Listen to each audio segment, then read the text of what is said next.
Variety pets సిటీనే hot spot. పూర్తి వివరాలకు చదవండి రేపటి సాక్షి హైదరాబాద్ ఎడిషన్. అధికార వికేంద్రీకరణకు కూటమి ప్రభుత్వం పూర్తిగా మంగళం పాడుతోంది. కర్నూలు నగరంలో త్వరలోనే హైకోర్టు బెంచ్ ఏర్పాటు చేస్తామని గురువారం అసెంబ్లీలో ముఖ్యమంత్రి చంద్రబాబు చెప్పారు. దీనిపై సభలో తీర్మానం కూడా పెట్టారు. అయితే కర్నూలులో బెంచ్ కాదు, పూర్తిస్థాయి హైకోర్టు కావాలని అక్కడి న్యాయవాదులు డిమాండ్ చేస్తున్నారు. తమ డిమాండ్ల సాధన కోసం 3 రోజులుగా కోర్టులను బహిష్కరిస్తున్నారు.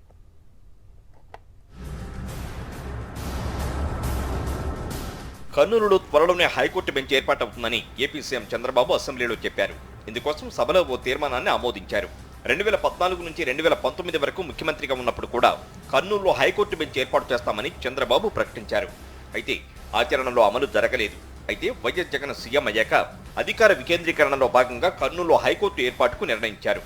అయితే అనేక ఆటంకాలు సృష్టించిన టీడీపీ హైకోర్టు ఏర్పాటుకు అడ్డుపడింది. దీంతో హైకోర్టు మినహా ఇతర న్యాయ సంస్థలన్నింటినీ కర్నూలులో జగన్ ప్రభుత్వం ఏర్పాటు చేసింది. కేంద్రం అనుమతి తీసుకొచ్చి న్యాయ విశ్వవిద్యాలయం నిర్మాణాన్ని కూడా ఏర్పాటు చేసింది. కానీ కూటమి ప్రభుత్వం రాగానే అన్ని సంస్థలను అమరావతికి తరలించేస్తోంది. కర్నూలుకు హైకోర్టు బెంచ్ ఏర్పాటు చేస్తామని ప్రకటించింది. ఇలా ఉంటే కర్నూలులో హైకోర్టు కోసం అక్కడి న్యాయవాదులు కోర్టును బహిష్కరిస్తున్నారు. వైఎస్ జగన్ సీఎంగా ఉన్న కాలంలో ఏర్పాటు చేసిన న్యాయ సంస్థలను కర్నూలు నుంచి తరలించవద్దని డిమాండ్ చేస్తున్నారు. కర్నూలులో హైకోర్టు బెంచ్ వద్దు, హైకోర్టును ఏర్పాటు చేయాలని వారు డిమాండ్ చేస్తున్నారు.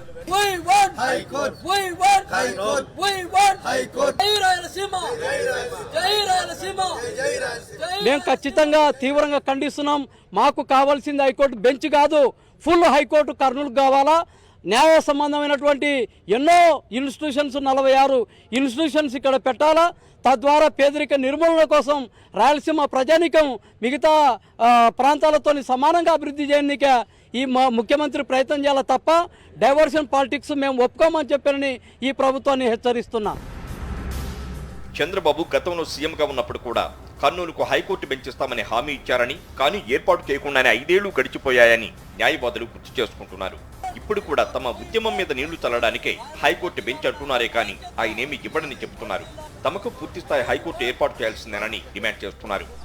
ఆయన సీఎం ఉన్నప్పుడు ఇంతకుముందే బెంచ్ అనౌన్స్ చేశాడు. ఆయన ఇవ్వకుండానే పోయినాడు. అదే విధంగా కాలయాపన చేసి దీన్ని ఇట్లానే ఈ ఉద్యమాన్ని నీరుగార్చే పద్ధతిలో పోతే కానీ అవుతుందని చెప్పేసి అనే ఉద్దేశంతో, కుట్రపూరితమైన ఆలోచనతో చంద్రబాబు నాయుడు ఈరోజు బెంచ్ అనే మాటను తీసుకొచ్చడానికి బెంచ్ కూడా ఇవ్వడు. ఇది జరగని పని.